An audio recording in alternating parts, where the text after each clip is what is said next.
Eu estava segurando o celular da atriz com as mãos tremendo, lendo as mensagens que planejavam cada detalhe da minha destruição, quando minha sogra entrou na sala e nossos olhares se cruzaram. Naquele segundo, ela soube que eu tinha descoberto tudo.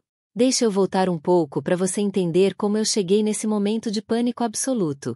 Meu nome é Carolina, tenho 32 anos, sou professora de história numa escola municipal aqui em São Paulo e sempre me considerei uma pessoa de sorte.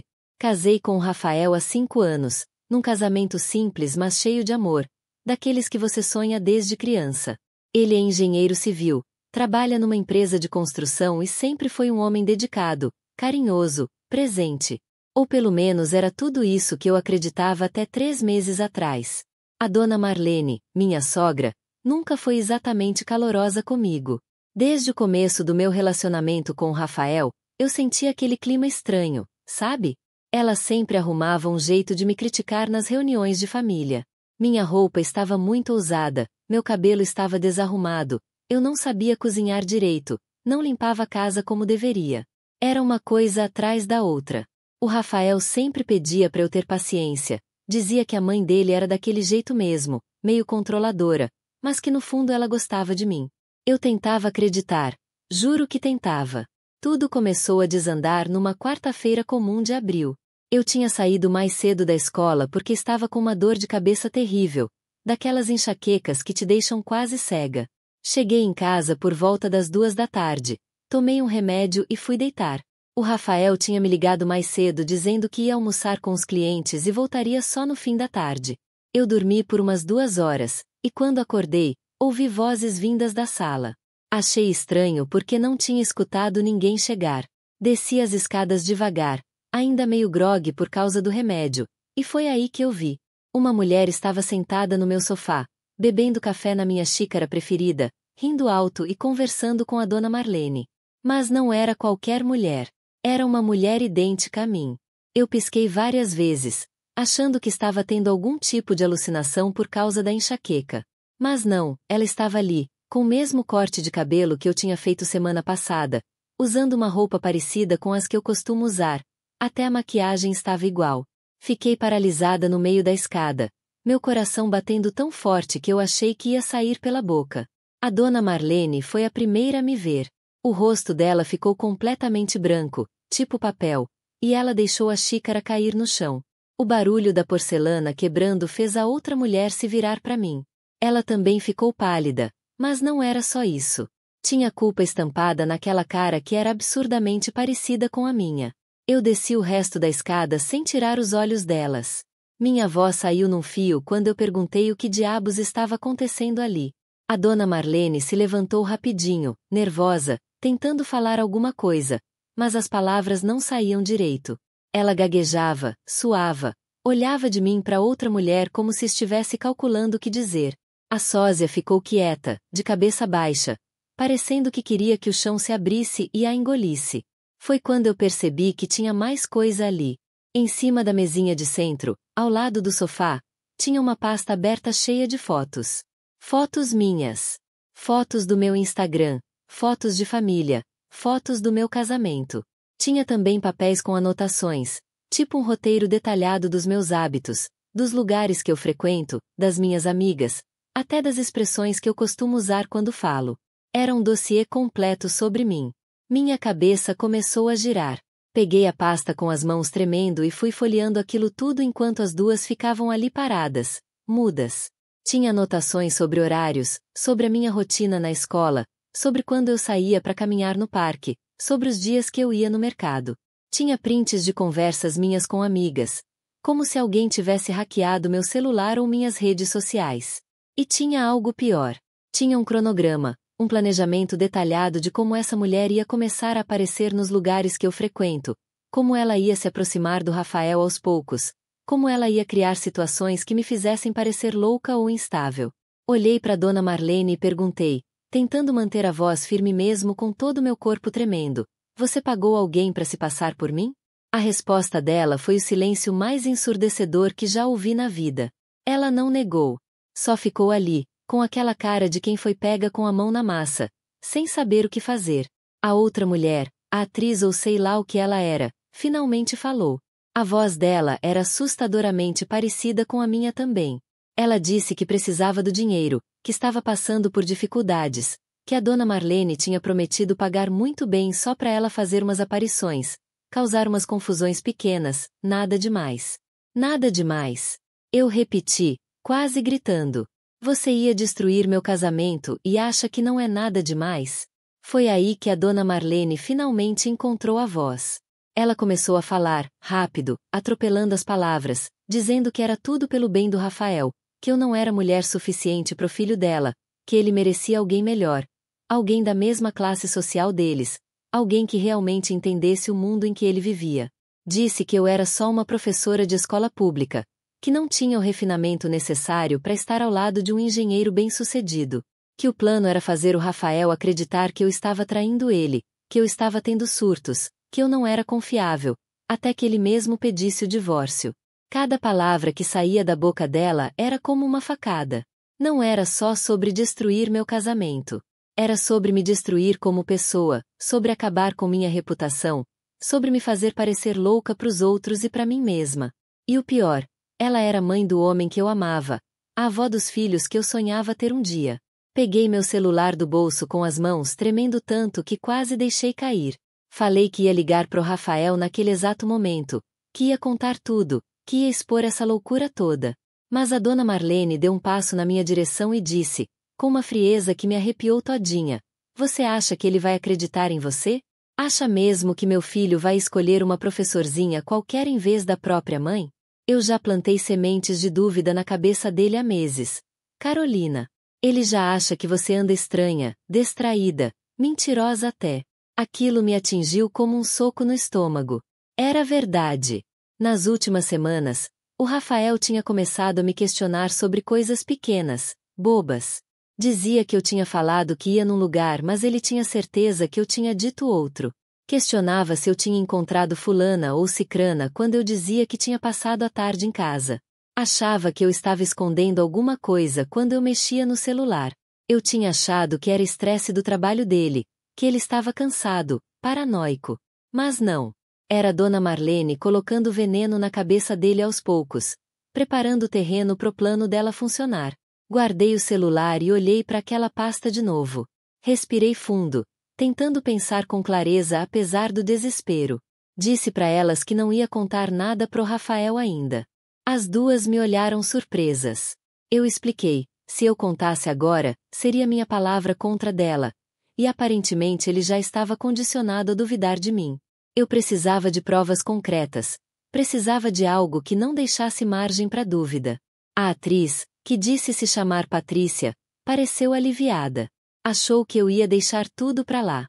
Mas a dona Marlene me olhou com aqueles olhos estreitos, desconfiados.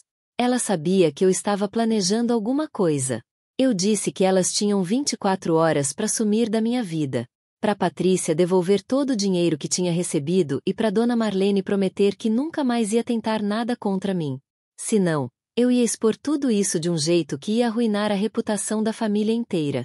Elas concordaram, meio sem acreditar que eu estava deixando passar tão fácil. Eu peguei a pasta, guardei tudo na minha bolsa e mandei as duas saírem da minha casa. Quando a porta fechou atrás delas, eu me sentei no chão da sala e chorei. Chorei de raiva, de tristeza, de decepção. Chorei porque o homem que eu amava tinha uma mãe capaz de fazer uma coisa dessas. Chorei porque eu ia ter que lutar pelo meu casamento de um jeito que eu nunca imaginei que fosse necessário.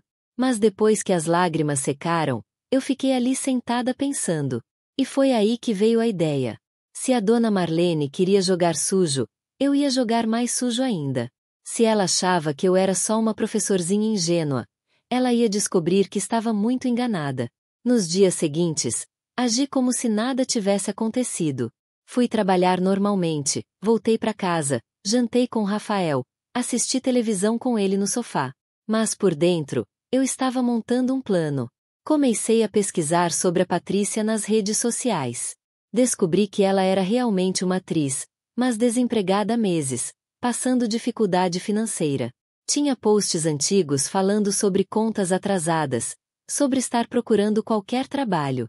Isso explicava porque ela tinha topado fazer uma coisa tão absurda. Criei um perfil falso no Instagram e comecei a seguir ela. Mandei uma mensagem me passando por uma produtora de teatro, dizendo que tinha visto o trabalho dela e estava interessada em contratá-la para uma peça. Marquei um café para a gente conversar. Ela aceitou na hora, empolgada com a possibilidade de um trabalho de verdade. Quando nos encontramos num café no centro de São Paulo, 2 dias depois daquele confronto na minha casa, ela quase caiu para trás quando me viu. Eu estava sem maquiagem, de óculos escuros e boné, tentando ficar diferente o suficiente para não chamar atenção, mas ela me reconheceu na hora. Tentou se levantar e ir embora, mas eu segurei o braço dela e pedi, com a voz mais calma que consegui, para ela me dar 5 minutos. Sentei na frente dela e fui direto ao ponto. Disse que sabia que ela estava desesperada por dinheiro, que entendia que ela tinha topado aquele trabalho por necessidade, não por maldade. Mas que agora ela tinha uma escolha. Podia continuar sendo cúmplice da dona Marlene e correr o risco de responder criminalmente por tudo aquilo, porque o que elas estavam fazendo tinha nome: estelionato, difamação, invasão de privacidade. Ou podia me ajudar a expor a verdade e ainda sair dessa história com algum dinheiro no bolso e a consciência limpa. Patrícia ficou em silêncio por uns bons minutos, mexendo nervosamente na xícara de café. Finalmente, ela perguntou o que eu queria que ela fizesse. Eu expliquei meu plano. Ela ia continuar fingindo que estava seguindo as instruções da dona Marlene, mas ia me mandar prints de todas as conversas, áudios, tudo que provasse o envolvimento dela nesse esquema. Além disso, ela ia gravar os encontros que tivesse com a minha sogra, usando o celular escondido. Em troca, eu ia pagar para ela o dobro do que a dona Marlene estava pagando. Ela quis saber como eu tinha dinheiro para isso, sendo que a sogra sempre me diminuía por causa do meu salário. Expliquei que minha avó tinha morrido ano passado e me deixado uma herança boa, que eu estava guardando para dar entrada num apartamento maior. Mas naquele momento, expor a verdade e salvar meu casamento valia muito mais do que qualquer imóvel. Patrícia aceitou. Acho que no fundo ela estava se sentindo culpada mesmo, e a chance de consertar as coisas e ainda ganhar dinheiro foi boa demais para recusar. A partir daquele dia, ela se tornou minha informante. Cada mensagem que a dona Marlene mandava, cada instrução que ela dava, cada detalhe do plano, tudo chegava até mim. E foi aí que eu descobri o quão profundo era o buraco. Não era só sobre fazer o Rafael duvidar de mim. A dona Marlene tinha contratado um investigador particular para me seguir, tentando achar alguma coisa que pudesse usar contra mim. Ela tinha hackeado meu e-mail e minhas redes sociais através de um cara que conhecia, um técnico de informática que fazia esses serviços ilegais por dinheiro. Ela tinha até conversado com algumas pessoas da escola onde eu trabalho, fazendo perguntas sobre mim, plantando dúvidas sobre meu caráter, minha competência. O pior de tudo foi descobrir que ela tinha manipulado até a família do Rafael. Nas reuniões de família que eu não participava porque estava trabalhando ou cansada, ela falava mal de mim. Dizia que eu estava afastando o filho dela da família, que eu era interesseira, que tinha casado por causa do dinheiro deles, mesmo sabendo que o Rafael não era rico, só tinha uma vida confortável. Inventava coisas que eu nunca tinha feito, lugares que eu nunca tinha ido, pessoas que eu nunca tinha conhecido. Cada revelação que chegava até mim através da Patrícia era como uma nova camada de traição sendo descascada. Mas eu segurava firme, não deixava nada escapar pro Rafael. Precisava ter tudo documentado, tudo guardado, todas as provas organizadas antes de agir. Durante essas semanas de investigação, meu relacionamento com o Rafael ficou ainda mais estranho. Ele estava distante, frio, me olhava com desconfiança. Uma noite, ele chegou em casa e me perguntou diretamente se eu estava tendo um caso. Fiquei chocada, neguei completamente. Perguntei de onde ele tinha tirado aquilo. Ele disse que a mãe dele tinha comentado que me viu com um homem num restaurante na Zona Sul, rindo, parecendo muito íntima. Era mentira, claro, eu nunca tinha ido em restaurante nenhum na Zona Sul sozinha com homem algum. Mas a semente estava plantada. Tentei explicar, mas ele não estava receptivo. Disse que ultimamente eu andava estranha mesmo, escondendo o celular, saindo mais cedo de casa, chegando mais tarde. Eu estava fazendo tudo isso, sim, mas por causa da investigação que estava conduzindo contra a própria mãe dele, não por estar traindo. Mas eu não podia contar. Ainda não. Aquela noite foi horrível. A gente discutiu, Ele dormiu no quarto de hóspedes. Eu fiquei na nossa cama, olhando pro teto, me perguntando se estava fazendo a coisa certa, se não seria melhor simplesmente contar tudo logo. Mas algo me dizia para esperar, para reunir mais provas, porque a dona Marlene era inteligente e manipuladora, e se eu desse um passo em falso, ela ia conseguir virar o jogo contra mim. Foi na semana seguinte que aconteceu o momento que mudou tudo. A Patrícia me mandou uma mensagem urgente pedindo para eu encontrar ela imediatamente. Nos vimos num parque perto da minha casa, e ela estava visivelmente nervosa, olhando para todos os lados como se estivesse sendo seguida. Ela me entregou o celular dela e disse para eu ouvir um áudio que a dona Marlene tinha mandado naquela manhã. Coloquei o fone de ouvido e apertei play. A voz da minha sogra saía clara pelo áudio. Ela estava dando instruções para Patrícia sobre a próxima fase do plano. Não era mais só sobre fazer o Rafael duvidar de mim. Agora, ela queria que a Patrícia fosse vista comigo em situações comprometedoras. Queria que ela aparecesse em lugares onde eu estava e criasse cenas, fingisse que a gente tinha algum tipo de relacionamento estranho, fizesse as pessoas pensarem que eu tinha algum problema mental, que eu estava delirando, vendo coisas, inventando histórias. Mas o que realmente me deixou gelada foi o final do áudio. A dona Marlene disse, com aquela voz fria e calculista, se nada disso funcionar, a gente parte pro plano B. Você vai ter que criar uma situação onde pareça que a Carolina está colocando o Rafael em perigo, seja financeiro ou físico. A gente precisa de uma ordem de restrição contra ela. Precisa afastá-la completamente dele. Depois disso, o divórcio é questão de tempo, e eu apresento meu filho para Fernanda, aquela menina filha do meu amigo empresário, que é perfeita para ele. Tirei o fone do ouvido tremendo dos pés à cabeça. Não era mais sobre destruir meu casamento. Era sobre me destruir completamente, sobre me transformar em alguém perigoso aos olhos do Rafael e de todo mundo. E já tinha até a substituta escolhida, uma menina do círculo social deles que ia entrar na vida do meu marido assim que eu saísse de cena. Olhei para Patrícia e perguntei se ela tinha gravado tudo. Ela confirmou que sim, que tinha seguido minhas instruções e estava gravando cada conversa, cada mensagem, cada encontro. Mas agora ela estava com medo de verdade, achando que tinha se metido em algo muito maior e mais perigoso do que imaginava. Eu acalmei ela, prometi que ia resolver tudo logo, que em alguns dias aquilo tudo ia acabar. Voltei para casa com o coração acelerado. Já tinha provas suficientes. Tinha mensagens, áudios, vídeos, documentos, tudo mostrando o plano completo da dona Marlene. Mas agora eu precisava decidir como ia expor tudo isso. Podia simplesmente mostrar pro Rafael e resolver em família, ou podia fazer algo maior, algo que garantisse que a dona Marlene nunca mais pudesse fazer isso com ninguém. Foi aí que tive a ideia que alguns podem achar cruel, mas que para mim fazia total sentido. A família do Rafael era muito conhecida nos círculos sociais de São Paulo. A dona Marlene fazia parte de vários clubes, associações, grupos de caridade. A reputação era tudo para ela. Então eu ia atacar exatamente onde doía mais. Comecei a preparar uma apresentação. Juntei todas as provas que tinha coletado, organizei tudo de forma cronológica, com datas, horários, locais. Criei um documento completo mostrando cada passo do plano dela, cada mentira contada, cada manipulação feita. E então, marquei um almoço de família. Disse pro Rafael que queria fazer as pazes com a família dele, que sentia que tinha me afastado muito e queria reconectar. Ele ficou surpreso mas feliz. Achou que finalmente eu estava fazendo um esforço. Convidamos todo mundo. A dona Marlene, o sogro, os cunhados, as cunhadas, até alguns tios e primos. Fiz questão de marcar num restaurante chique, daqueles que a família frequentava, onde todo mundo conhecia todo mundo. No dia do almoço, eu estava nervosa mas determinada.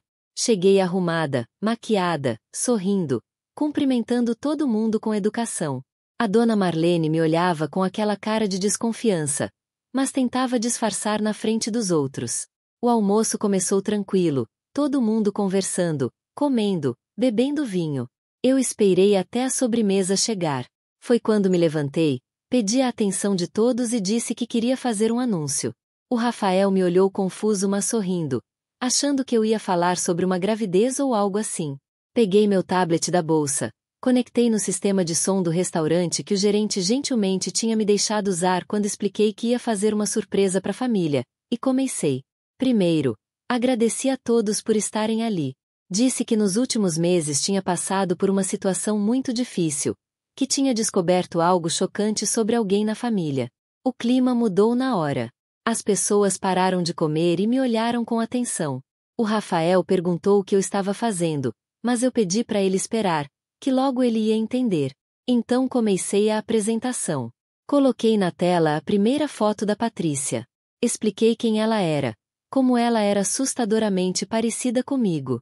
Mostrei as fotos que estavam na pasta, o dossiê completo que tinha sido feito sobre mim.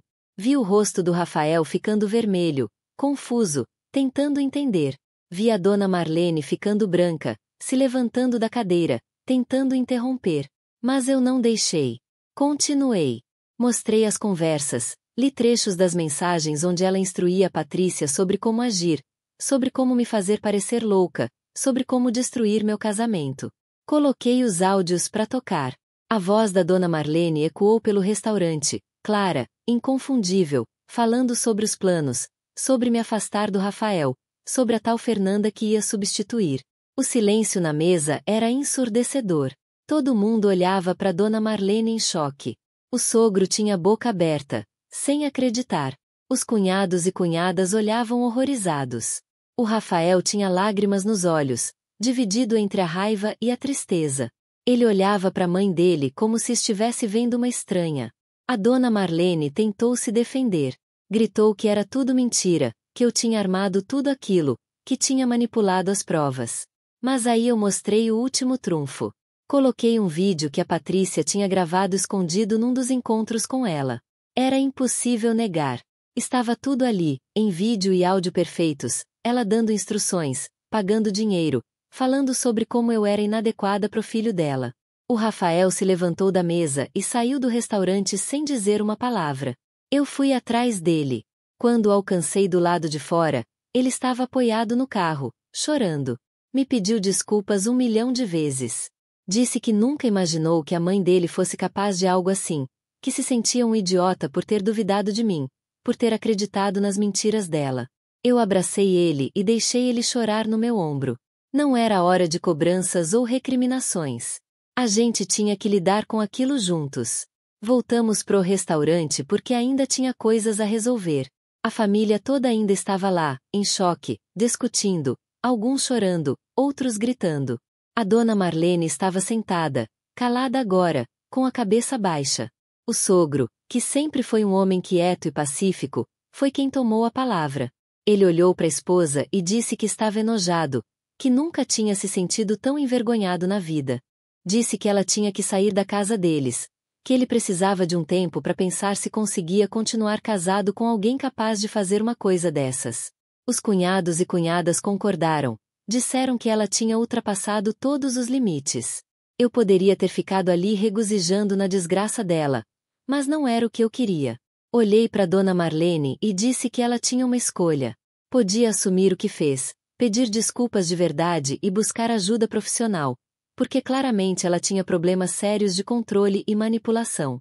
Ou podia continuar negando, e aí eu ia levar todas aquelas provas para a polícia e processar ela por tudo que fosse possível. Ela me olhou com ódio, mas também com medo. Pela primeira vez, ela estava sem poder, sem controle, sem ter como manipular a situação a favor dela. Depois de um longo silêncio, ela murmurou um pedido de desculpas que soou mais forçado do que sincero, mas era um começo. Nos meses que se seguiram, muita coisa mudou. A dona Marlene realmente saiu de casa e foi morar sozinha num apartamento menor. O sogro pediu separação. Disse que precisava reconstruir a própria vida longe dela. Os cunhados e cunhadas cortaram relações com ela, pelo menos temporariamente. Ela começou a fazer terapia, obrigada pelo sogro como condição para não tornar a separação definitiva. O Rafael e eu fizemos terapia de casal.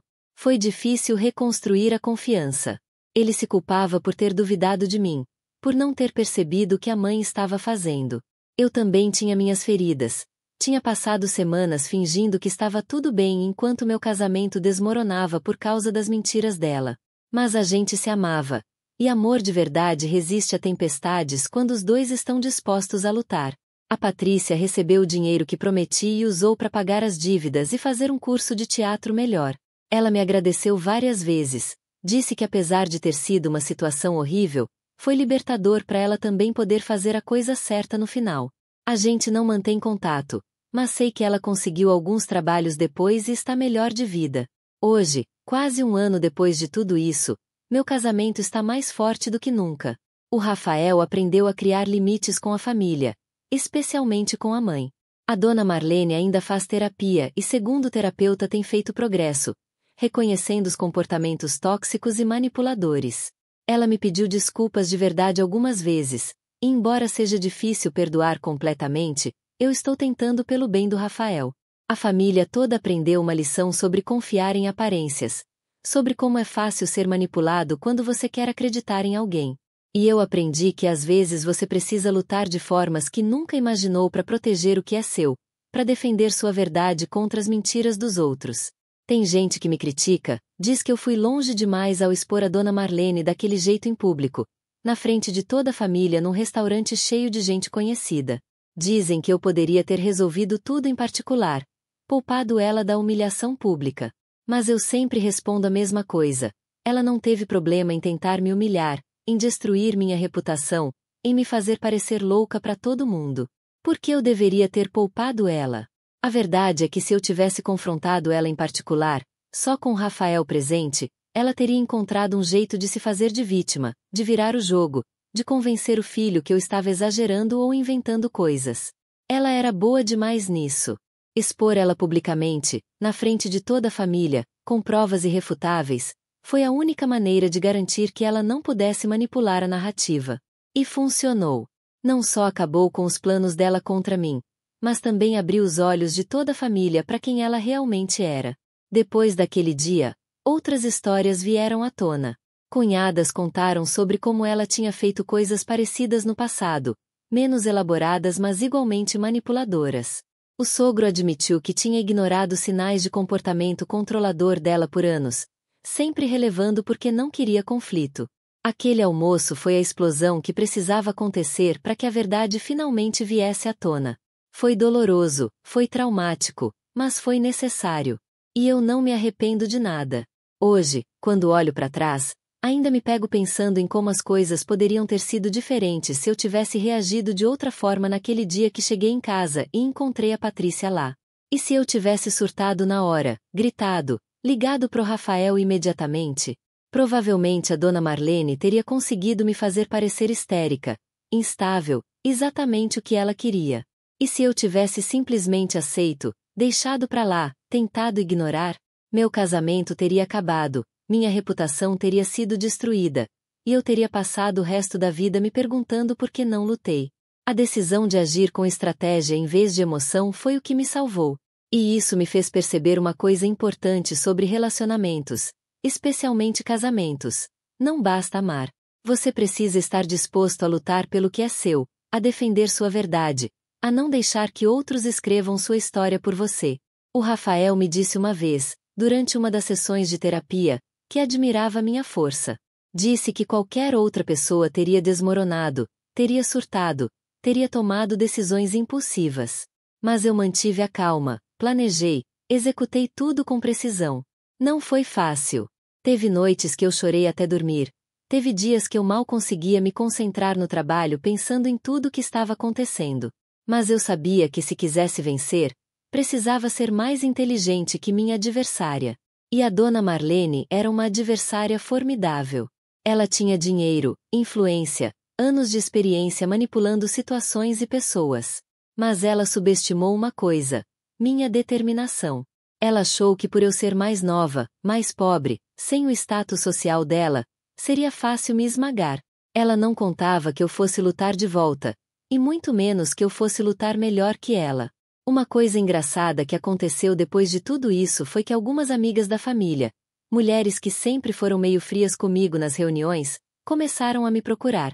Elas me contaram histórias de como a dona Marlene tinha feito comentários maldosos sobre elas também, sempre por trás, nunca na cara. Como ela tinha espalhado boatos, criado intrigas, manipulado situações para criar discórdia entre as pessoas. Eu não era a primeira vítima dela. Só era a primeira que tinha reagido e exposto tudo. Isso me fez pensar em quantas famílias têm pessoas assim. Manipuladores, controladores, que se escondem atrás da máscara de preocupação ou amor familiar, mas que na verdade estão só exercendo poder e controle sobre os outros. E o pior é que geralmente essas pessoas saem impunes porque ninguém tem coragem de enfrentá-las, especialmente quando são figuras de autoridade na família como mães, pais, avós. Eu tive sorte, se é que posso chamar assim, porque descobri o plano antes que ele se completasse. Mas e quantas mulheres por aí estão sendo vítimas de esquemas parecidos sem nem saber? Quantas estão perdendo seus casamentos, suas famílias, suas reputações por causa de manipulações que elas nem conseguem enxergar? Depois que a história se espalhou, porque inevitavelmente se espalhou, eu recebi mensagens de várias mulheres que conheci ao longo da vida. Algumas compartilharam histórias parecidas, outras só queriam dizer que admiravam minha coragem. Uma delas me contou que a sogra tinha feito algo similar, mas ela não teve como provar e acabou se divorciando, carregando a culpa e a vergonha de um casamento que não deu certo por pura manipulação externa. Essas histórias me quebraram o coração. Me fizeram perceber que o que eu passei não era único, não era raro. É mais comum do que a gente imagina, só que as pessoas têm vergonha de falar, medo de não serem acreditadas, receio de causar problemas na família. Foi por isso que decidi compartilhar minha história publicamente. Não com nomes reais, claro, protegendo as identidades de todos os envolvidos. Mas a essência da história, o que aconteceu, como eu lidei, tudo isso eu quis que outras pessoas soubessem.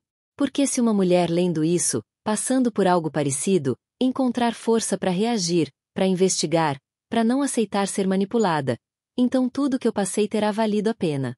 O Rafael no começo ficou meio receoso de eu expor a história. Tinha medo do que as pessoas iam pensar, de como ia afetar a imagem da família. Mas depois de conversar muito, ele entendeu que não era sobre expor a família, era sobre mostrar que essas situações acontecem e que é possível superá-las. Ele até me apoiou, disse que se a história dele e da mãe dele pudesse ajudar outros homens a enxergarem manipulações familiares antes que seja tarde demais, valia a pena. Porque essa é outra coisa importante. O Rafael era vítima tanto quanto eu. Ele estava sendo manipulado pela própria mãe, sendo afastado da esposa que amava através de mentiras e jogos psicológicos. Quando tudo veio à tona, ele ficou devastado.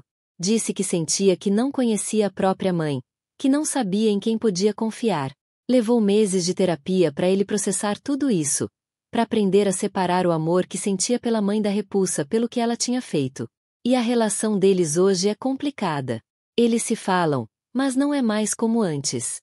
Tem uma distância que não existia, uma desconfiança que vai demorar anos para sumir, se é que vai sumir. Ela perdeu o filho no processo de tentar me afastar dele. Irônico, não é? O plano para nos separar acabou separando ela dele. Às vezes eu sinto pena dela. Sei que parece estranho depois de tudo que ela fez, mas é verdade.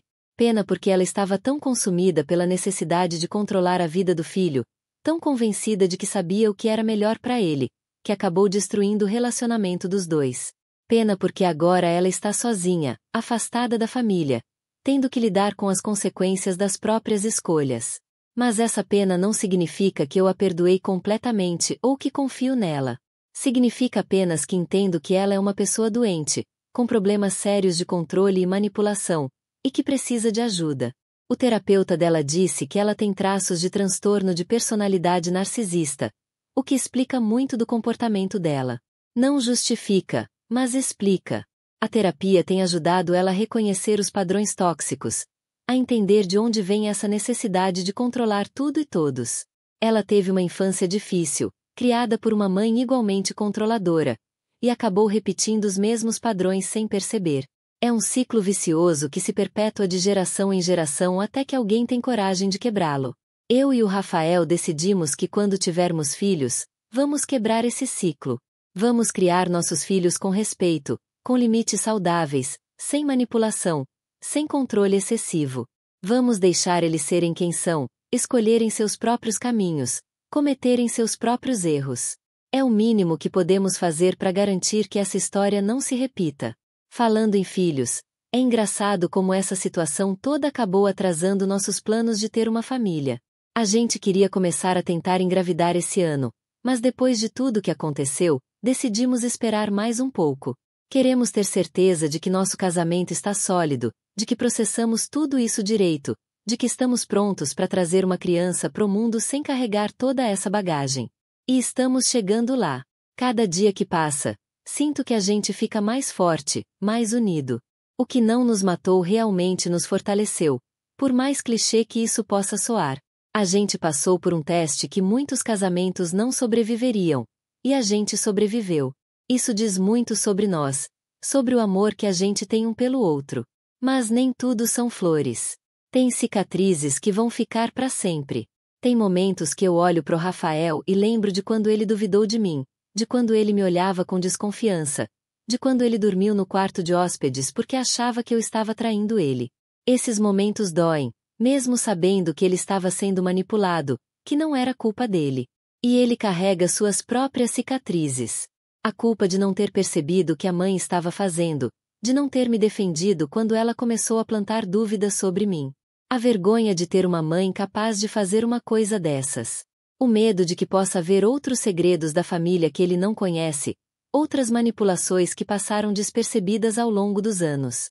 Essas são coisas que a gente trabalha na terapia, que a gente conversa abertamente um com o outro. Porque aprendemos que comunicação é tudo. Se a gente tivesse conversado mais sobre as dúvidas que ele estava tendo, sobre os comportamentos estranhos que ele achava que eu estava tendo, talvez a gente tivesse descoberto a manipulação mais cedo. Ou talvez não. Mas pelo menos teríamos enfrentado juntos desde o começo. Uma das coisas mais difíceis de lidar depois de tudo isso foi a reação das pessoas que souberam da história. Alguns me admiraram, disseram que eu fui corajosa, forte, inteligente. Outros me julgaram, disseram que eu fui cruel, vingativa, que poderia ter resolvido de forma mais privada. Tem gente que até hoje me olha diferente, como se eu fosse algum tipo de pessoa calculista e fria por ter planejado tudo daquele jeito. Mas sabe de uma coisa? Eu aprendi a não ligar pro que os outros pensam. Cada um tem sua opinião baseada na própria experiência de vida, nos próprios valores, nas próprias inseguranças. Quem nunca passou por algo parecido não consegue entender completamente as escolhas que eu fiz, o desespero que eu senti, o medo de perder tudo que eu tinha construído. E aqueles que me julgam por ter exposto a Dona Marlene publicamente, eu sempre pergunto: o que você faria se descobrisse que alguém está tentando destruir sua vida de forma calculada e premeditada? Ficaria quieto? Resolveria em particular correndo o risco de ser manipulado de novo? Ou faria o que fosse necessário para garantir que aquela pessoa nunca mais pudesse te fazer mal? A maioria não sabe responder. Porque é fácil julgar de fora, difícil é estar na situação e tomar decisões com a pressão, o medo, a raiva, tudo junto. Eu fiz o que achei certo na época, baseado nas informações que tinha, na pessoa que eu era, na situação em que estava. E se tivesse que fazer de novo, faria exatamente igual. Porque no final das contas, eu consegui o que queria. Salvei meu casamento, expus a verdade, protegi minha reputação e dei uma lição em alguém que achava que podia manipular vidas sem consequências. Pode não ter sido bonito, pode não ter sido delicado, mas foi efetivo. E às vezes efetividade é mais importante que elegância. Hoje, um ano depois, minha vida voltou ao normal. Ou a um novo normal pelo menos. Continuo dando aula, amo meu trabalho, amo meus alunos. O Rafael está bem na empresa. Recebeu até uma promoção recentemente. A gente viaja mais, aproveita mais um ao outro, valoriza mais os momentos juntos. Porque essa experiência nos ensinou que nada é garantido, que tudo pode mudar da noite pro dia, e que precisamos aproveitar o que temos enquanto temos. A família dele ainda está se recuperando. O sogro está namorando uma mulher gentil e tranquila, totalmente diferente da Dona Marlene. Os cunhados e cunhadas estão tentando reconstruir suas relações com a mãe, mas com cautela, com limites claros. A Dona Marlene continua na terapia, continua tentando ser uma pessoa melhor, mas é um processo longo e difícil. E a Patrícia? Encontrei ela uma vez por acaso num shopping. A gente conversou um pouco. Ela disse que estava trabalhando numa peça de teatro pequena, que conseguiu pagar todas as dívidas e recomeçar a vida. Agradeceu de novo por eu ter dado uma chance para ela fazer a coisa certa. Disse que aquela experiência toda, apesar de terrível, foi transformadora para ela também. Fez ela repensar as escolhas que estava fazendo, os caminhos que estava seguindo. E isso me fez pensar que talvez, no final das contas, todo mundo que passou por essa história saiu transformado de alguma forma. Eu aprendi a lutar por mim mesma, a não aceitar ser manipulada. O Rafael aprendeu a questionar, a não aceitar tudo como verdade só porque vem de alguém que ele ama. A dona Marlene está aprendendo a lidar com seus demônios, a ser uma pessoa melhor. A Patrícia aprendeu que dinheiro fácil vem com um preço alto demais. Até a família toda aprendeu sobre comunicação, confiança, limites saudáveis. Foram lições dolorosas, aprendidas da pior forma possível. Mas foram lições necessárias, que vão nos acompanhar pelo resto das nossas vidas. Às vezes, quando estou sozinha em casa antes do Rafael chegar do trabalho, eu pego aquela pasta que guardei com todas as provas. Já não preciso mais dela, poderia ter jogado fora há muito tempo. Mas guardo como lembrete. Lembrete do que eu passei, do que eu superei, do que eu sou capaz quando preciso. Olho aquelas fotos da Patrícia, aquelas mensagens, aqueles áudios, e parece que foi outra vida. Parece impossível que tudo aquilo realmente aconteceu, que não foi um pesadelo do qual acordei. Mas foi real. As cicatrizes emocionais provam que foi real. A distância entre o Rafael e a mãe dele prova que foi real. A força que eu descobri em mim mesma prova que foi real. E sabe qual foi a parte mais louca de tudo isso? Descobrir que tinha uma mulher igual a mim por aí. Quando vi a Patrícia pela primeira vez no meu sofá, foi como olhar num espelho distorcido. Mesma altura, mesmo corpo, mesmo cabelo, mesmo rosto. A dona Marlene deve ter procurado muito para achar alguém tão parecida comigo. E isso é perturbador quando você para pensar. Quanto tempo ela gastou procurando? Quantas pessoas ela entrevistou? Quanto dinheiro ela pagou até achar a pessoa certa? Esse nível de dedicação para fazer o mal é assustador. Ela não agiu por impulso, não foi uma coisa do momento. Foi planejado, calculado, executado com precisão cirúrgica. Se eu não tivesse chegado em casa naquele dia, se não tivesse visto as duas juntas, o plano teria seguido em frente e eu provavelmente nunca saberia o que realmente aconteceu. Teria perdido meu casamento, minha sanidade, minha vida, e nem saberia por quê. Isso me faz pensar em quantas pessoas por aí estão passando por manipulações similares sem saber. Quantos casamentos estão acabando por causa de intrigas plantadas por terceiros? Quantas reputações estão sendo destruídas por mentiras cuidadosamente construídas? E quanto disso acontece nas famílias, nos círculos mais íntimos, onde confiança deveria ser a base de tudo? Porque é isso que dói mais. Não foi um inimigo, não foi uma rival, não foi alguém de fora. Foi a mãe do homem que eu amo. Foi alguém que deveria me proteger, me acolher, me aceitar como parte da família. E em vez disso, ela dedicou tempo, dinheiro e energia tentando me destruir. Como é que alguém chega nesse ponto? Como é que uma mãe decide que destruir a felicidade do próprio filho é aceitável se isso significa afastar ele de alguém que ela desaprova? Essas são perguntas que eu faço para mim mesma até hoje. E não tenho respostas satisfatórias.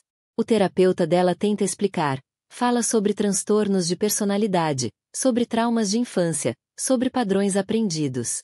E intelectualmente eu entendo. Mas emocionalmente, ainda é difícil aceitar que alguém possa ser tão cruel com outra pessoa sem motivo real. Só porque sim, só porque quer controlar. Porque vamos ser honestas, eu não fiz nada de errado. Não sou perfeita, tenho meus defeitos como todo mundo, mas nunca fui má com a dona Marlene. Sempre fui respeitosa, educada, tentei me aproximar dela várias vezes. E mesmo assim não foi suficiente. Porque o problema nunca fui eu. O problema sempre foi ela e a incapacidade dela de aceitar que o filho tinha crescido, tinha feito suas próprias escolhas, tinha sua própria vida. E isso é uma coisa que muitas mães precisam aprender. Seus filhos não são propriedade sua. Eles são indivíduos com direito a fazer suas próprias escolhas, incluindo com quem casar. E quando você não respeita isso, quando você tenta controlar e manipular, você só acaba perdendo o relacionamento com eles. A dona Marlene perdeu muito mais do que ganhou com esse plano dela. Perdeu a confiança do filho, o respeito da família, a própria casa, o casamento. Tudo porque não conseguia aceitar que eu era a escolha do Rafael. Se ela tivesse apenas me aceitado desde o começo, se tivesse feito um esforço real para me conhecer, para construir uma relação comigo, nada disso teria acontecido. Mas ela escolheu o caminho da guerra. E guerra foi o que teve. Só que ela subestimou o inimigo. Achou que ia ser fácil me derrubar, me destruir, me fazer desaparecer da vida do filho dela. E descobriu da pior forma possível que não era. Você já se perguntou o que faria se descobrisse que alguém próximo está tentando sabotar sua vida dessa forma? Agora que tudo passou e eu posso olhar para trás com mais clareza, tem algumas coisas que eu faria diferente. Não o resultado final, mas talvez o processo. Às vezes me pergunto se expor tudo daquele jeito, num restaurante cheio de gente, foi excessivo. Se causei mais dor do que o necessário, especialmente pro Rafael, que teve que ver a mãe sendo humilhada publicamente. Mas então eu lembro da alternativa. Se eu tivesse confrontado ela em particular, com o Rafael e mais ninguém, ela teria tido espaço para manipular, para chorar, para se fazer de vítima, para virar o jogo. Ela é boa nisso, muito boa. Já tinha feito isso a vida inteira com a família. Expor ela publicamente, com provas irrefutáveis, na frente de testemunhas, era a única garantia que eu tinha de que a verdade ia prevalecer. E prevaleceu. Todo mundo viu quem ela realmente era. Não teve como negar, não teve como manipular. As máscaras caíram todas de uma vez, e a pessoa por trás delas não era bonita de se ver. Isso mudou a dinâmica da família inteira. Pessoas que antes tinham medo de contrariá-la, que aceitavam seus comentários maldosos e suas manipulações em silêncio, finalmente se sentiram livres para falar, para se posicionar, para estabelecer limites. Foi como se eu tivesse libertado todo mundo de anos de opressão emocional. Claro que nem todo mundo me agradeceu por isso. Tem gente na família que preferia manter a paz falsa, a harmonia superficial, mesmo que significasse continuar sendo manipulado. Essas pessoas me culpam por ter causado divisão, por ter exposto os podres da família, por ter destruído a imagem perfeita que eles tentavam manter. Mas eu não me arrependo. Porque paz falsa não é paz. Harmonia baseada em mentiras e manipulação não é harmonia. E às vezes é preciso quebrar tudo para reconstruir de forma saudável, mesmo que seja doloroso no processo. A reconstrução está acontecendo aos poucos. A família está aprendendo a se relacionar de forma mais honesta, mais aberta. Está criando novos padrões, novas tradições, novos jeitos de estar juntos sem a toxicidade que a dona Marlene trazia. E eu? Estou aprendendo a perdoar, não por ela, mas por mim. Porque carregar raiva e ressentimento é pesado demais, cansa demais. Eu fiz o que tinha que fazer, provei meu ponto, protegi meu casamento. Agora é hora de seguir em frente, de não deixar que essa experiência defina quem eu sou ou como eu vejo o mundo.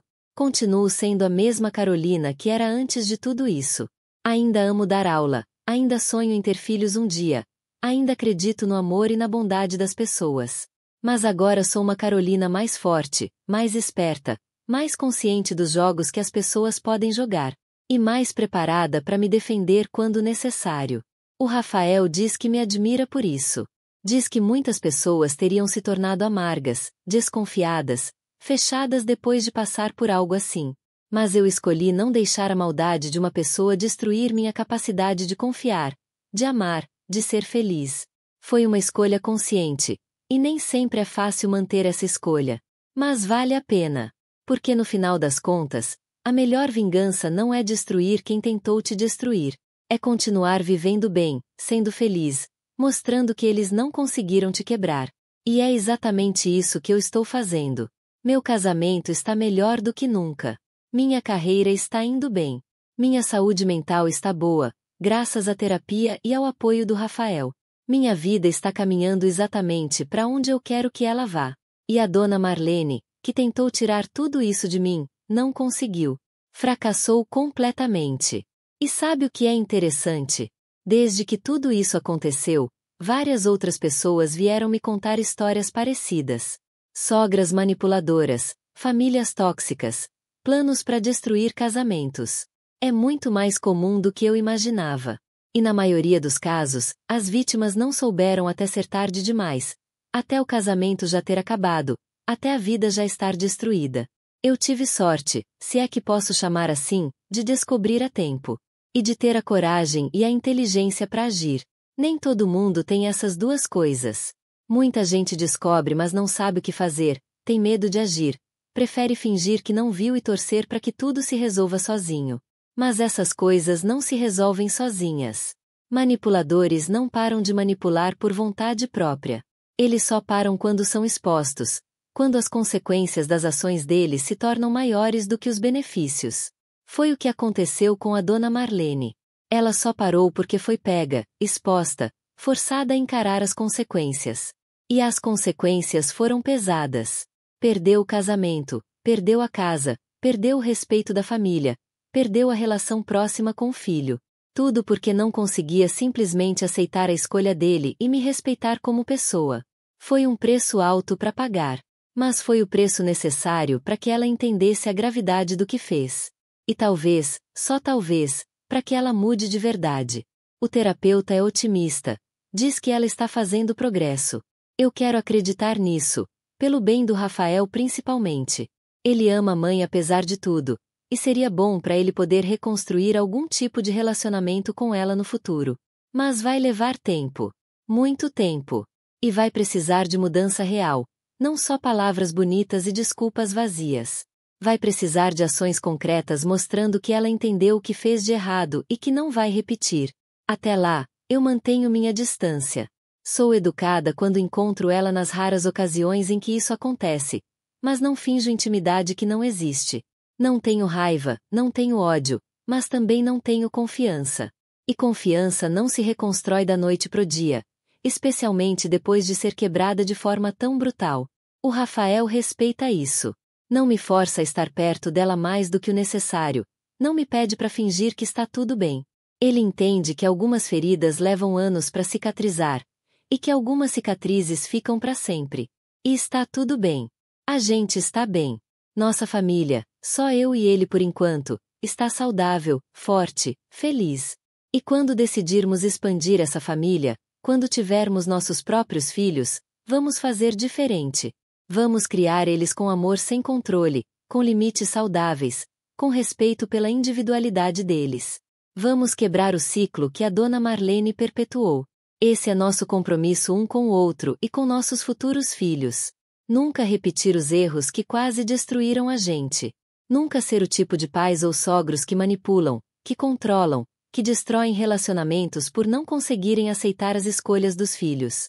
E quando conto essa história para outros, seja pessoalmente ou como estou fazendo agora, meu objetivo é sempre o mesmo: alertar, educar, encorajar. Alertar sobre os sinais de manipulação familiar. Educar sobre os direitos que todos temos de nos defender. Encorajar aqueles que estão passando por situações parecidas a agir, a se proteger, a não aceitar serem destruídos em silêncio. Porque silêncio é o que manipuladores mais querem. Eles contam com a vergonha das vítimas, com o medo de causar problemas, com a relutância de expor a família. E enquanto as vítimas ficam em silêncio, eles continuam fazendo mal, destruindo vidas, sem consequências. Eu quebrei esse silêncio. De forma dramática, talvez excessiva aos olhos de alguns, mas quebrei. E ao fazer isso, não só me salvei mas possivelmente salvei outras pessoas que viriam depois de mim. Porque agora Dona Marlene sabe que não pode fazer isso impunemente, que há consequências reais para as ações dela. E isso, no final das contas, é tudo que eu queria. Justiça. Não vingança, mas justiça. Uma resposta proporcional ao que foi feito contra mim. Um ajuste de contas que deixasse claro que ninguém pode tentar destruir a vida de outra pessoa e sair ileso. Consegui isso. Acho que sim. A dona Marlene está lidando com as consequências. Eu estou seguindo em frente com minha vida. O Rafael está aprendendo a estabelecer limites saudáveis. A família está se reconstruindo de forma mais honesta. Parece justiça para mim. Então, se você está lendo isso e se identificou com alguma parte da minha história, saiba que você não está sozinho. Essas situações acontecem, são mais comuns do que parecem, e não é culpa sua.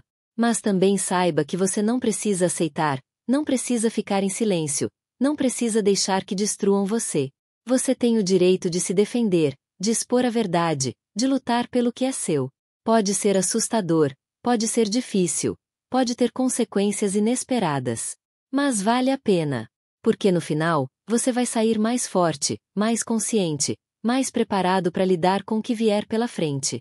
E quem sabe, assim como eu, você pode usar sua experiência para ajudar outros que estão passando pelo mesmo. Pode ser a voz que alguém precisa ouvir para ter coragem de agir. Pode ser o exemplo que mostra que é possível sobreviver e até prosperar depois de uma traição tão profunda. Essa é a escolha que eu fiz. Transformar minha dor em propósito, minha experiência em lição, minha luta em inspiração. Não foi fácil chegar aqui, mas agora que cheguei, posso dizer com certeza. Valeu cada lágrima, cada noite sem dormir, cada momento de pânico e desespero. Porque me trouxe até onde estou hoje. E hoje eu estou bem. Estou mais do que bem. Estou inteira, forte, feliz. E ninguém, nem a dona Marlene nem qualquer outro manipulador que possa aparecer no meu caminho, vai tirar isso de mim de novo. Aprendi a me defender, a confiar nos meus instintos, a agir quando necessário. E essas são lições que vou carregar pro resto da vida.